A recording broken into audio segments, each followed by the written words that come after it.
Welcome back to a brand new video. We just hit 246 subscribers. Can we get to 250 by Valentine's Day? Please like this video down below. If you haven't already, please subscribe to the YouTube channel and follow my other two social media pages. Welcome back to Legacy Politics, everyone.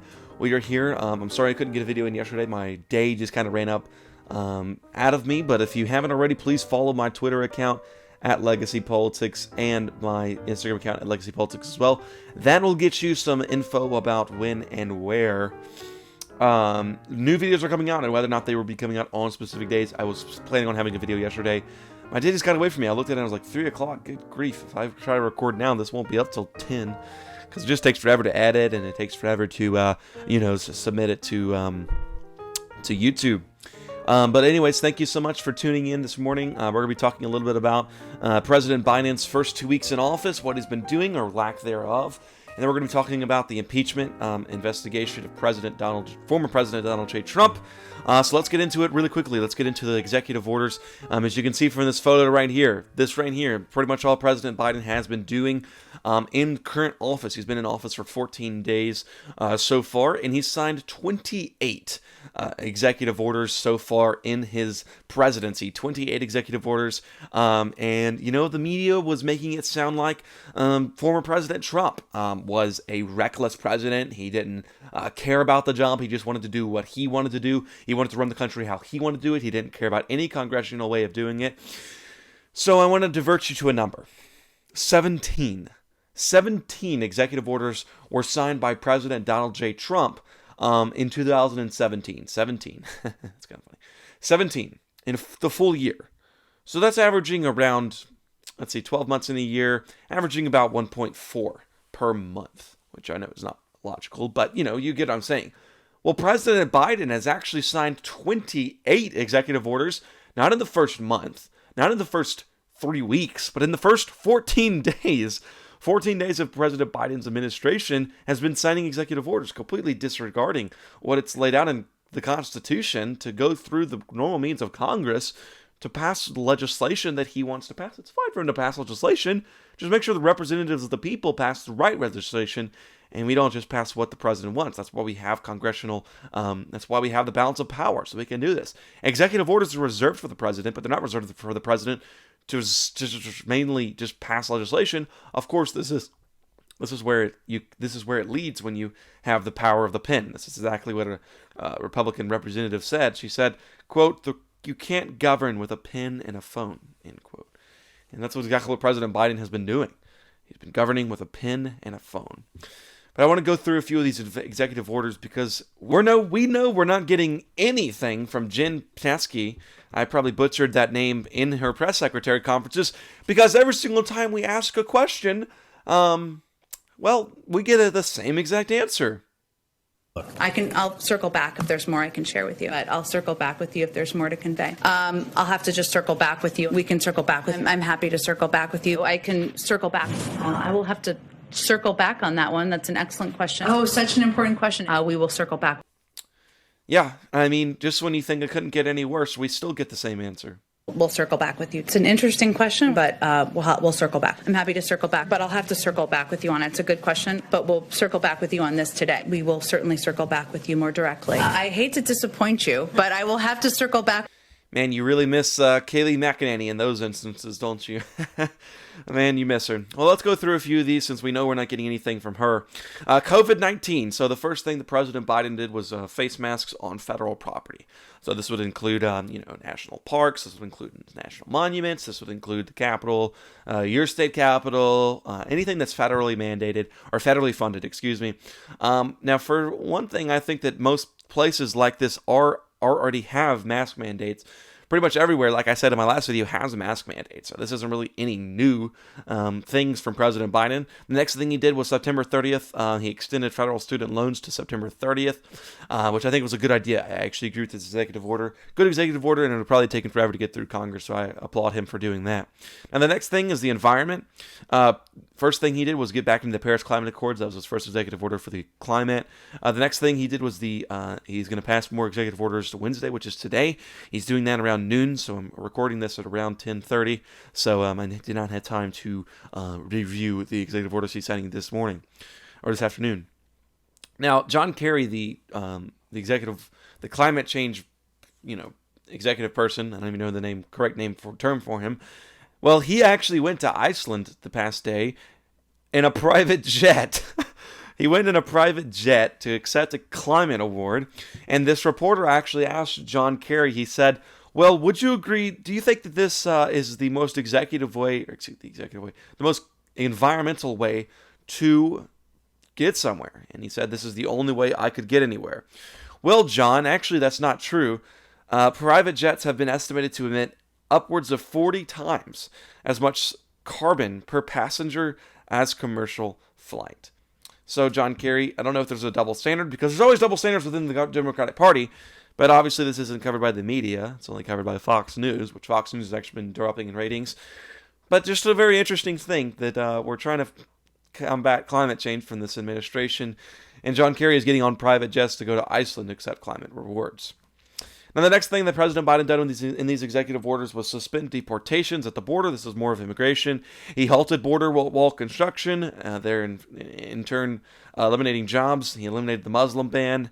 The previous administration admitted that no Muslims could be admitted, and he created a task force to reunify families within the zero tolerance policy. As far as suspending deportations, I do think that was something that's just ridiculous. I just don't understand why you would suspend all deportations within the United States of America. That's just crazy to me. Halting border wall construction is obviously understandable, because he's not going to keep doing that. That'd be against everything he's been standing for. Eliminate the Muslim ban. Of course, they're not going to do that. They want more votes. That's the truth of it. And he created a task force to reunify families. And once again, good idea, but it's not really going to work, because it's not going to be stopping the root cause. The root cause is letting undocumented children coming into the United States without any families.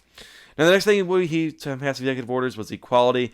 President Biden ended Trump's ban on transgender military members, so now transgenders could be admitted into the military. And then he also signed an executive order calling on governments to organize and reallocate, quote-unquote, resources in a manner that increases investment in lower racial communities, end quote. So all of this, once again, is just an encouragement. It's not actually a mandate. So once again, these executive orders are really inherently doing nothing. First off, with the face masks on federal property, not really doing anything. The Paris Climate Accords, once again, that doesn't take an executive order to reestablish yourself in there. As far as the real meat of the executive orders was in immigration. As far as his approval rating in his first 2 weeks, 50.8% approve of his presidency, whereas 41.3% don't approve, and that is per real American politics as far as that. So that's just covering a little bit about the first few weeks of the Biden administration. Once again, 28 executive orders in the first 2 weeks. President Trump had 17 in his first year. So now let's move on to the impeachment trial of President Trump, the second impeachment trial of President Trump, where this is unconstitutional. And we will talk about this when we come back. But like I said, this impeachment trial, it's going to be unconstitutional. President Biden didn't even want this impeachment trial to happen. President Biden proposed when the Senate, or rather when the House of Representatives was going to draft the articles of impeachment, President Biden proposed that the Senate focus on the people and not on the past administration. And I think that's a good thing for President Biden. I think that it's kind of getting him in trouble with his Democratic colleagues, because they have been calling him out for not really verbally supporting the impeachment of Donald Trump, former President Trump, which we'll get into in a minute. But I do want to talk about a little bit about the incitement, or what President Trump has been accused of. He's been accused of an incitement of violence for his rally and the incitement of violence on the Capitol. Even if this was true, even if it was true, which I don't think it is, because if you actually go watch the clip, he definitely said we need to do it peacefully. He never said go attack the Capitol and ramage through all of the House and stuff like that. It was always in a peaceful protest, and then he condemned it as soon as it happened. So there isn't really any evidence to convict here. But even if there was evidence to convict, which I believe some Republicans will convict, especially Mitt Romney, obviously. But if the House of Representatives impeach Trump, which they already have, the Senate could not actually convict him. It would be it would be unconstitutional, and this is what there was a vote in the Senate about this. But I think this should be really known that it really is unconstitutional to do this. The reason is found in the Constitution itself. I mean, I don't think Democrats read the Constitution, so if you are a Democrat watching this, how about you listen up? Because Trump would no longer be an incumbent in the office of the president at the time of the Senate proceeding. The Senate proceeding is supposed to start next week, and Trump is no longer the incumbent president. He is no longer subject to an impeachment conviction by the Senate under the Constitution's impeachment clauses, which is to say that the Senate's only power under the Constitution is to convict or not an incumbent president. It says that in the Constitution. You can only convict or not an incumbent president. So the purpose and the text of the structure of the Constitution impeachment clauses confirms this initiative and common sense understanding. The very concept of constitutional impeachment presupposes the impeachment, conviction, and removal of a president who is, at the time of his impeachment, an incumbent in the office from which he is removed. Indeed, that was the purpose of the impeachment power, to remove from office a president or other civil official before he could further harm the nation from the office he then occupies.